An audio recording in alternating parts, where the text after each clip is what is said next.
Seperti pengetahuan umum, terdapat beberapa jenis keris yang terdapat di Kepulauan Nusantara ini. Antaranya keris Melayu, keris Sumatera, keris Madura dan juga keris Bali. Hari ini kita akan melihat secara spesifik tentang ciri-ciri keris Bali ataupun keris Lombok ini. Secara asasnya kita tahu keris Bali ini merupakan sebuah jenis keris yang lebih panjang berbanding dengan keris-keris yang lain. Ukurannya boleh mencecah sehingga ke 50 cm ataupun 55 cm panjang keseluruhan keris itu.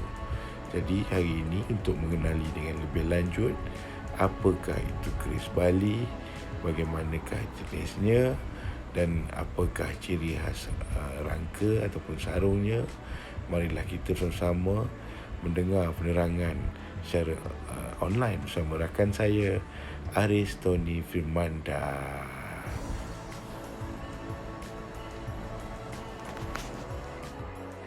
Halo WhatsAppers. Jadi sebelum kita lanjut pembahasan, jadi saya perkenalkan dulu, nama saya Aris Tony Firmanda. Saya seorang artisan keris Nusantara. Artisan kalau dalam pengertian bahasa Indonesia itu artinya pengrajin. Saya seorang pengrajin keris. Saya lahir dari keluarga yang memang sudah turun-temurun seorang pengrajin. Saya lahir di kota Sumeneb, tepatnya di Pulau Madura, Jawa Timur, Indonesia. Untuk saat ini saya fokus di bidang spesifikasi keris Bali. Jadi di antara keris-keris Nusantara yang lainnya, baik keris Melayu, keris Jawa, keris Madura, ya kan, saya lebih fokusnya untuk di keris Bali. Nah, jadi mungkin suara saya agak kurang ini ya, saya mohon maaf sebelumnya. Kondisi badan kurang fit saya ini, jadi maklumi saja kalau suara saya agak serak-serak gimana. Saya mendapatkan ini beberapa pertanyaan dari saudara saya, Tuan Musya di Selangor, Malaysia. Jadi beliau menanyakan tentang yang pertama ciri-ciri keris Bali, dan yang kedua apa sih ciri yang melekat, yang khas kalau keris Bali baik dari di simbol serta warangkanya yang membedakan dengan keris-keris lainnya. Sebelum kita bahas di keris Bali yang simbol, pertama saya ingin membahas terkait keris Bali yang pakai sekar kacang atau non simbol. Ini salah satu contoh keris Bali yang non simbol. Jadi yang menjadi ciri khas yang pertama adalah bentuk gerendengan yang tegas untuk keris Bali. Dan rata-rata untuk keris Bali itu baik yang sepuh ataupun kamardika, pastinya yang menjadi ciri khas dari keris Bali ini adalah besinya yang pulen, kalau katanya orang sini. Pulen itu padat ya. Besinya yang pulen, dan tentunya cara menggarap keris Bali harus halus. Jadi rata-rata pecinta keris Bali ini, karena memang yang dikedepankan nilai estetika, jadi tingkat kerapian dari suatu garapan atau bisa dibilang pengerjaan yang halus itu dinilai dari rapinya suatu garapan. Rapinya suatu garapan bisa dilihat dari pertama saat kita pegang keris ini. Jadi tidak bergelombang di sini. Jalannya keris itu tidak bergelombang. Dan bila kerisnya lurus juga. Dan untuk ricikannya harus detail pastinya.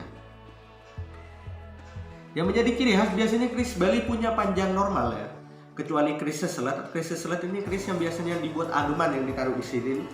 Itu biasanya, ini ada contoh keris ageman yang belum selesai. Jadi ini keris seselet ada sekitar ukuran 28 cm. Ada juga keris Bali yang ukurannya 28 cm. Kalau orang Jawa bilangnya keris patrem untuk ageman, tapi orang Bali lebih senengnya nyebutnya seselet. Jadi orang Bali nyelet itu artinya apa ya? Kayak bawa keris itu ditaruh di pinggang itu nyelet ya. Nah, pada khususnya ciri khasnya sederhana. Kalau keris Bali yang ukuran normal itu 40 cm ke atas. Ciri khas dari keris Bali ini kita bisa lihat dari tampilan fisiknya, besinya pulen. Pastinya gerendengannya tegas ya kan. Dan rata-rata pamornya, untuk pamor kecuali pesanan ya, untuk pamor-pamor yang dimiliki keris-keris Bali semuanya sama sih untuk pamor dengan keris-keris Jawa. Ada berbagai macamnya. Tapi untuk keris-keris Bali kuno, keris-keris Bali yang tua, rata-rata untuk pamornya itu kulit semangka. Sama kayak dengan keris-keris Madura, sepuh itu pamornya rata-rata kulit semangka. Ada beberapa pamor miring mungkin di keris Bali sepuh, cuma sedikit sih daripada keris-keris Bali yang memang sudah dasarannya keris sepuh itu kan. Yang dasarannya keris sepuh itu rata-rata lebih banyak di kulit semangka. So itu untuk pembahasan bilah keris yang non simbol. Jadi ini pembahasan bilah keris non simbol. Gerendengan tegas, besinya pulen ya kan, garapan halus, panjang di atas 40 cm, itu bisa melambangkan bahwa keris itu adalah keris Bali. Jadi gampang sekali melihat ciri khasnya. Tidak semua pengrajin mempunyai karya yang sama, tidak semuanya. Jadi setiap pengrajin punya ciri khas masing-masing. Ada pengrajin yang punya ciri khas dari garapan yang halus, ada pengrajin yang punya ciri khas dari tataan pamor yang rapi, ada pengrajin yang memang komplit, pamornya rapi, garapannya halus ya kan. Karena mereka punya skill masing-masing. Sama seperti kita bekerja lah ya, seorang pekerja kantor, karyawan dan sebagainya, kita punya skill masing-masing. Jadi kinerja kita itu disesuaikan dari kemampuan kita juga.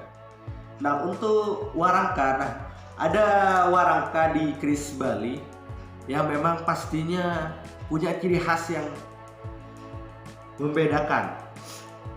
Warangka keris Bali ini ada banyak macamnya.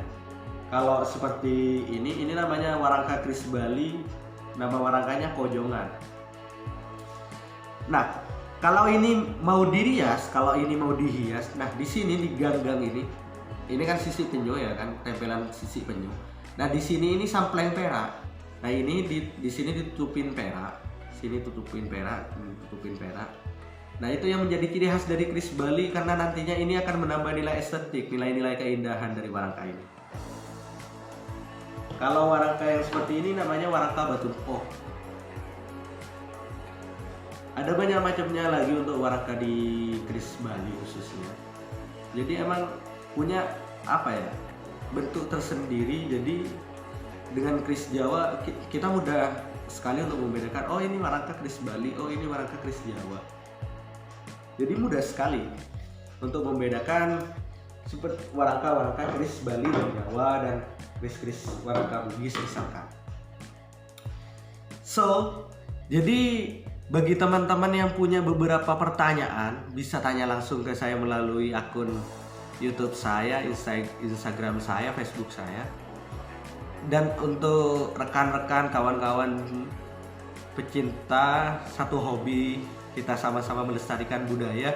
Jadi keris ini kan sebagai bukti bahwa ini peninggalan nenek moyang kita masa lalu, bahwasanya keris ini dulu pernah menjadi pusaka yang membuat kita itu berjaya. Agar kita tidak lupa akan asal-usul kita dari mana, setidaknya sampai saat ini ya kan, kita bantu lestarikan. Jika kita tidak mampu membuat sejarah, setidaknya kita bantu lestarikan sejarah itu. Itu saja dari saya. Kurang lebihnya saya mohon maaf jika ada kekeliruan, tutur kata yang salah dari saya. Saya mohon maaf yang sebesar-besarnya. Saya akhiri, nama saya Arisoni Firmanda. Saya owner Insight Gallery, artisan keris Nusantara dari Madura untuk Indonesia. Channel YouTube saya ada di Insight Gallery. Facebook saya atas nama Aris Insight. Untuk Instagram saya ada Insight Gallery. Sampai jumpa di video selanjutnya. Sampai jumpa di pertemuan-pertemuan lain kali. Semoga kita masih diberikan umur panjang. See you next time, brother and sister. Bye-bye. Jadi begitulah tadi penerangan penjalibah mengenai ciri-ciri khas keris Bali atau Lombok daripada artisan keris Nusantara, saudara Ariston Firmanda. Semoga bermanfaat dan juga dapat menambah pengetahuan kita semua.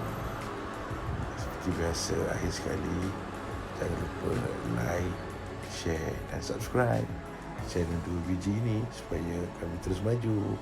Assalamualaikum.